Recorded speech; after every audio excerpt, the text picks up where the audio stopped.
2 minutos para hacer la reflexión del día. Saludo a Caracas también y Denver.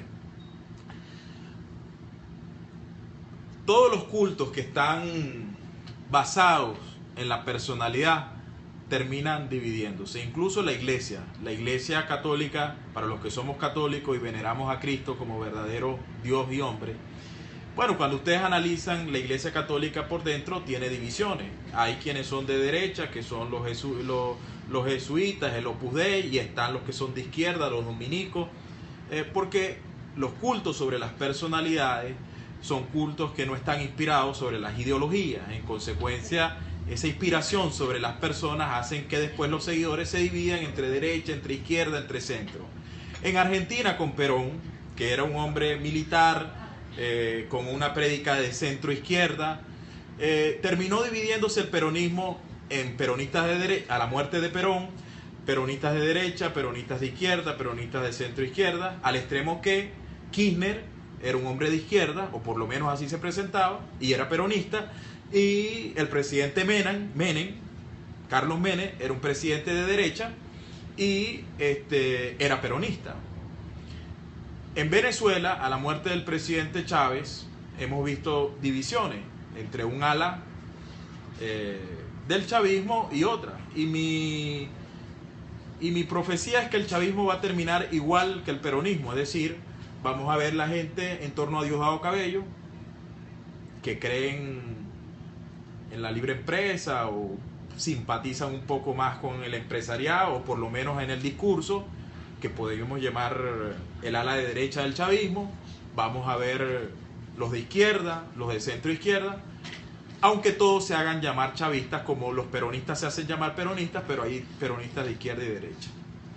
Hago esta reflexión para hablar de las cosas que están pasando en el chavismo, las críticas que están surgiendo, y hoy he invitado a una persona que es uno de los rostros más emblemáticos, yo no lo llamaría del chavismo, sino de lo que se conoce como la revolución.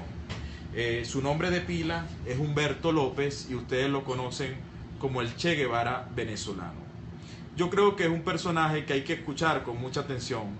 Por eso la noche de hoy les voy a pedir que escuchemos con mucha atención a nuestro invitado, y lógicamente iré haciendo sus preguntas, su participación, pero quiero escuchar con atención lo que tiene que decir el señor Humberto López, el Che.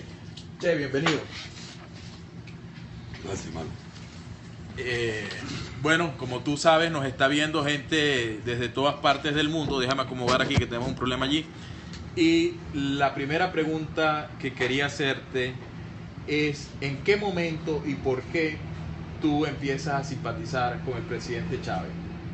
Ok, primero dame los buenos días, la buena noche, la buena tarde, porque como son en varias partes del mundo, sí, por lo menos para que hay educación en los venezolanos. Hay que hablar un poquito fuerte porque no. Ok, bien. Es cuando empecé a simpatizar por Chávez. Primero voy a decir. Yo leía mucho Pérez Jiménez.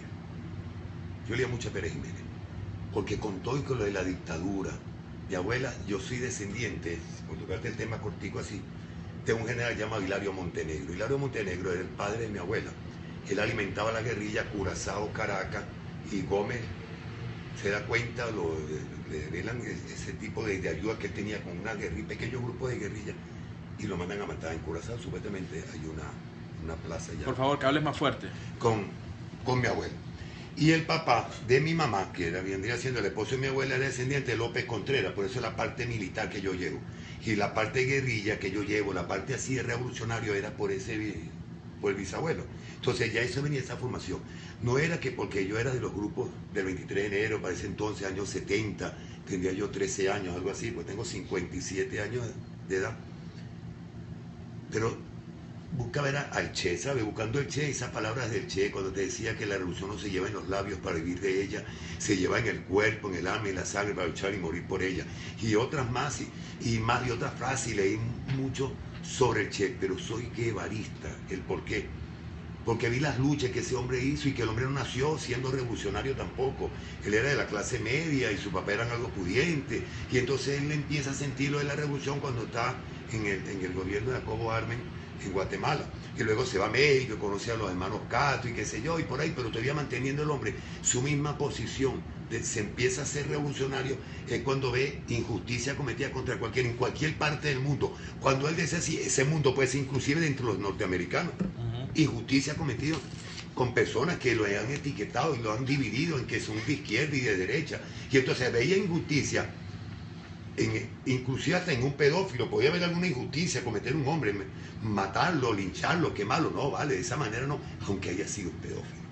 O sea, esa parte de justicia en el Che fue lo que me hizo que yo como que escudriñara un poquito en ese tipo de ideología del Che. Que una vez también el Che, y muchos que han leído el Che y saben, el Che dijo que no era comunista, eso fue la ONU. Y eso quedó plasmado en libros también escritos cuando le preguntaron. Si yo fuese comunista, lo gritaría a los cuatro. O sea, no es que ahora vengan etiquetando a los cubanos con todo el respeto a los revolucionarios cubanos, de que el Che era comunista. No, el Che no nació comunista, igual como Chávez tampoco nació revolucionario y tampoco comunista. ¿Tú llegaste a hablar con el presidente Chávez? Claro, infinidad de veces. Éramos ese grupo que en su momento nos decíamos que éramos que si el brazo armado, aunque yo te digo, no creo que es con las armas. Es con la idea, es con las palabras, es como darnos la mano entre hermanos. Y yo cuando yo digo hermanos, no es solamente los venezolanos ni aquellos países que libertó Simón Bolívar, no vale con los gringos, lo que llaman gringos, con los mexicanos, con los rusos, con los chinos, con todo, y siempre y cuando no hagan daño, o no estén masacrando al pueblo, no estén masacrando a los niños, o no estén bombardeando con bombas, o quién no ha lanzado bombas en el mundo, solamente los gringos. Y la Iglesia Católica, ¿cuántos mató? ¿A cuántos musulmanes mataron? ¿Cuánto están matando en la franja de Gaza? O sea, ¿cuánto están matando ahorita en cualquier parte, y en Siria, en cualquier país del mundo? O sea, los gringos los únicos malos. No es que con esto yo iba a ser defensor de los gringos, ni mucho menos. Porque cuando digo, somos antiimperialistas. ¿Antiimperialistas? Por lo menos ese tema no sé si voy a saltarte de la pregunta. Somos antiimperialistas y nuestra moneda está gobernando en Venezuela y la que manda es el dólar. Recibimos un sueldo en bolívares, bastante pírrico, así de poquitico, ¿no? Y cuando vas a comprar en cualquier establecimiento, aparte de unas colas gigantesca, pagas a precio de dólar. Pero tú defendiste la revolución, claro, varias veces. Y la sigo defendiendo. Y sigues defendiendo la revolución. Es lo que se llama revolución, que revolución es un cambio. No vamos a etiquetar la revolución con religión, ni tampoco con partidos políticos, ni tampoco con unos liderazgos nuevos que estén montados solamente porque Chávez me dijo a mí personalmente. O cuando tú ves a través de un canal de televisión y alguien te dice,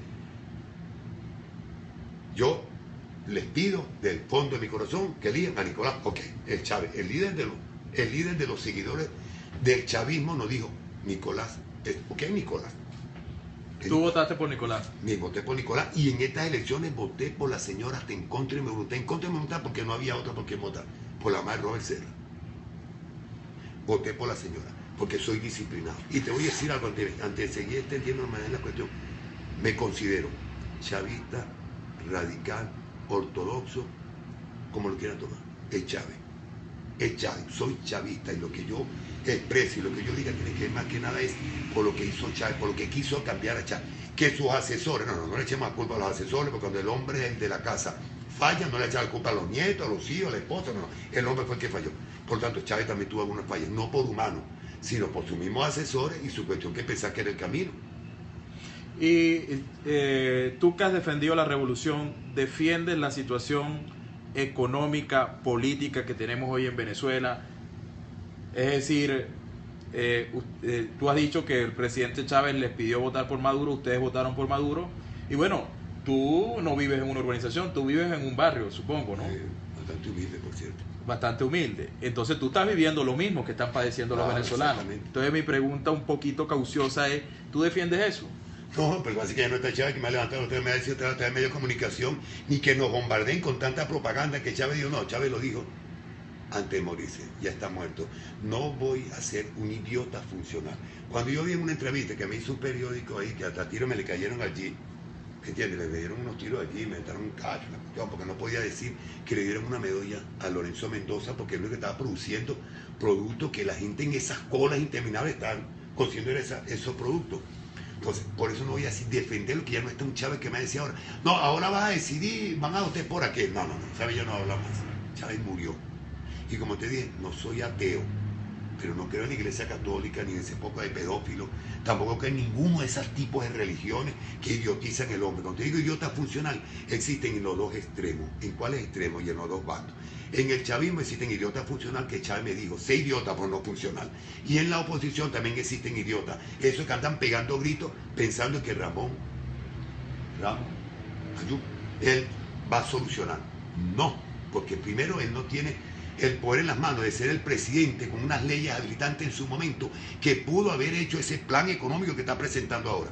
¿Por qué no lo hiciste? Si yo se lo di en varias ocasiones a través de entrevistas, porque si te aseguro que si me hubiesen llamado, a menos para que dieran mi idea como partícipe de esta constitución participativa y protagónica, que no sé dónde es que quedó, porque creo que lo siguen representando una estructura, no voy a decir ni siquiera cuarta republicana, porque todavía están las instituciones, el 70% son gente opositora, pues no gente opositora de dependencia de partidos políticos, sino opositora a la patria, al gobierno, porque hay corruptos, hay burócratas que matan a la gente. Pero volviendo al caso, te va tu pregunta.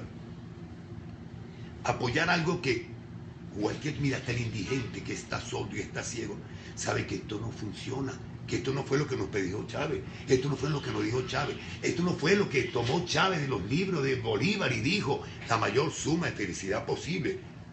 No vale, ¿dónde está? ¿Quién le iba a poner cascar el gato? Ahora, yo respeto al señor y a los señores electos por el pueblo, porque soy venezolano, por el pueblo de la oposición.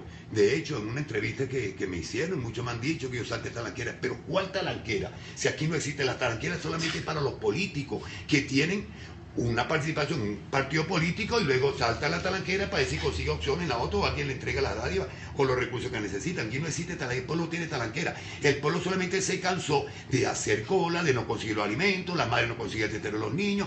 Inclusive, mira, por decirte algo, si se podría demandar a una empresa como la CHIC de Venezuela, te lo reto, compre cualquier hojilla de esta. No corta, yo tengo una vara demasiado espesa, muchos dicen que estoy postizo, ¿no? Y que soy calvo, ¿no? Mira, yo tengo bastante pelo, ni soy calvo tampoco. Sí, porque una vez lo dijo Napoleón Bravo. Primera vez te quita la gorra. Poco me lo quita. Napoleón Bravo dijo que yo era calvo, pero yo respeto a que no tenga ya cabello, pero yo tengo bastante. Y entonces, esa hojilla no corta, o sea, es una estafa. ¿Dónde están las leyes? No hay. Tocando ese tema. La otra cuestión en productos, ¿qué es lo que hace que esta, no voy a decir revolución, porque la revolución es otra cosa, la revolución no tiene que ver nada, ni con las religiones, ni con el partido político, ni con el terrorismo, ni con la guerrilla, no. Revolución está en cada individuo, en la Iglesia Católica existir revolución. Pero cuando tú hablas así, se dice desde el gobierno que tú estás atacando la revolución, porque pareciera que la revolución fuera el elegido por el presidente Chávez, que en este caso es Nicolás. Pero cuando tú sales criticando, inmediatamente salen factores del gobierno, no estoy diciendo en tu casa, en cualquier caso, diciendo que ustedes son contrarrevolucionarios. También lo dice, pero contrarrevolucionario es que si primero un revolucionario, primero se dijo Mao Zedong también, que él es aún más alto de la especie humana. Un revolucionario tiene que ser crítico, ético, tener moral, tener principios, y yo puedo dar mi número de cédula, y que me investiguen cuentas donde las tenga, o cargo, y si tiene algún cargo o si alguien me financia alguno. No, yo vine porque viene un carrito bastante viejito, porque mandamos con una camionetica, más una camionetita, más no me monta, porque van a decir, mira, le están pagando. No vale, la crítica de un revolucionario es válida, porque el revolucionario no tiene que ver nada con los partidos políticos, ni que el partido político se llame Partido Socialista Unión. Ahí no dice Partido Revolucionario, no. Partido Socialista es una transición, es un algo. A ver con qué se come el socialismo o el sociavismo, porque no vamos hacia un abismo. ¿Cómo se puede rescatar esto? Ah, sí, mira, me voy a adelantar a tu pregunta, aunque no bombardeen después, me vayan a bombardearme con lo que quieran decir. Me voy a adelantar a esto. Dale la mano, damos ayuda. Felicítalo, respételo. Diosdado, con todo el respeto también, respete a ese señor. No por lo mayor, porque cuando ya somos mayores, cuando yo cumplimos 50 años, ya yo no respeto a que tengo 80, no, porque también soy mayor igualito y también soy viejo igualito como él. Pero vamos a respetar la trayectoria de ese señor. 28 años de experiencia como diputado. Casi 30 y tantos años como político. Existen en Venezuela, después de Chávez, lo que se llama izquierda y derecha, porque aquí lo que existía ni siquiera el ambidiestro. Ahorita existe el ambidiestro, pero en ese tiempo, antes de Chávez, lo que existía solamente un gobierno Adeco y Copellano y Manado, un masita, que eran unos vivos como Douglas Bravo, vamos a decir que es mentira, porque no investiguen a Douglas Bravo de cuántos bienes tiene y de si tiene, o